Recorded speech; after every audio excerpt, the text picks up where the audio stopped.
그때에 아구스도 황제가 내린 칙령에 따라 온 나라가 호적 등록을 하게 되었습니다. 이것은 구레뇨가 시리아의 총독으로 있을 때 행한 첫 번째 호적 등록이었습니다. 그래서 모든 사람들이 호적을 등록하러 고향으로 가게 되었습니다.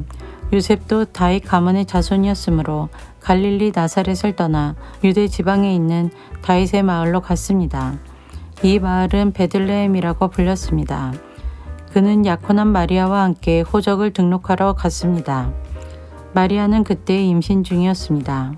이들이 베들레헴에 있는 동안 아기를 낳을 때가 되었습니다. 마리아는 마구간에서 첫 아들을 낳아 포대기에 싸서 구유에 눕혀두었습니다. 그것은 여관에 이들이 들어갈 빈방이 없었기 때문입니다. 그 근처 들판에서 목자들이 밤에 양떼를 지키고 있었습니다. 주님의 천사가 갑자기 이들 앞에 나타났습니다. 주님의 영광이 그들을 둘러 비추자 이들은 몹시 두려워하였습니다. 천사가 그들에게 말했습니다. 두려워 마라. 보아라, 모든 백성을 위한 큰 기쁨의 소식을 가지고 왔다. 오늘 다윗의 마을에 너희를 위하여 구세주께서 태어나셨다. 그는 곧 그리스도 주님이시다. 포대기에 쌓여 구유에 누워있는 아기를 볼 것인데 이것이 너희에게 주는 증거이다. 갑자기 그 천사와 함께 많은 하늘 군대가 나타나 하나님을 찬양하였습니다. 높은 곳에서는 하나님께 영광, 땅에서는 하나님께서 기뻐하시는 사람들에게 평화. 천사들이 목자들에게서 떠나 하늘로 사라지자 목자들이 서로 말했습니다. 베들레헴으로 어서 가서 주께서 우리에게 알려주신 일이 일어났는지 확인합시다. 이들은 서둘러 가서 마리아와 요셉 그리고 구유에 누인 아기를 보았습니다. 목자들이 확인하고 이 아이에 대하여 자기들이 들은 것을 그들에게 이야기해 주었습니다. 목자들의 말을 듣고 사람들은 모두 놀랐습니다. 그러나 마리아는 이 모든 말을 마음속에 소중히 간직하였습니다.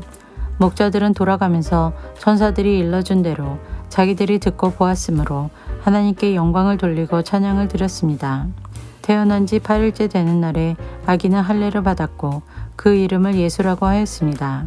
이 이름은 아기가 뱃속에 있을 때에 천사가 일러준 것이었습니다. 모세의 율법에 따라 정결 예식을 치르는 때가 되었습니다. 마리아와 요셉은 예수님을 하나님께 드리려고 예루살렘으로 데리고 올라갔습니다. 이것은 주님의 율법에 다음과 같이 기록되어 있기 때문입니다. 첫 번째 태어나는 모든 남자아이는 하나님께 거룩한 자로 불릴 것이다. 또 마리아와 요셉은 비둘기 2마리나 어린 집비둘기 2마리를 드려야 한다고 기록된 하나님의 율법에 따라 희생제물을 바치려고 예루살렘에 올라간 것입니다. 예루살렘에 시므온이라는 한 사람이 있었습니다. 이 사람은 의롭고 경건한 사람으로서 하나님께서 이스라엘을 위로하실 때를 기다리고 있었습니다. 성령께서 이 사람과 함께 하셨습니다. 성령께서 시므온에게 주 그리스도를 보기 전에는 결코 죽지 않을 것이라는 계시를 주셨습니다. 시므온은 성령으로 충만해져서 성전으로 왔습니다. 마침 마리아와 요셉이 율법의 규정대로 행하기 위해 어린 예수님을 성전으로 데리고 왔습니다. 시므온이 아이를 팔에 안고 하나님께 찬양하였습니다. 주님, 이제 주님의 종을 주님의 말씀대로 평화롭게 떠날 수 있게 하셨습니다. 제 눈으로 주님의 구원하심을 보았습니다. 주님께서 이 구원을 모든 백성들 앞에 마련해 주셨습니다. 이는 이방 사람들에게는 계시의 빛이며 주님의 백성 이스라엘에게는 영광입니다. 예수님의 아버지와 어머니는 시므온이 예수님에 대하여 말하는 것을 듣고 매우 놀랐습니다. 시므온은 그들을 축복하고 아이의 어머니 마리아에게 말했습니다. 이 아이는 이스라엘의 많은 사람들을 넘어지게도 하고 일어서게도 할 것입니다.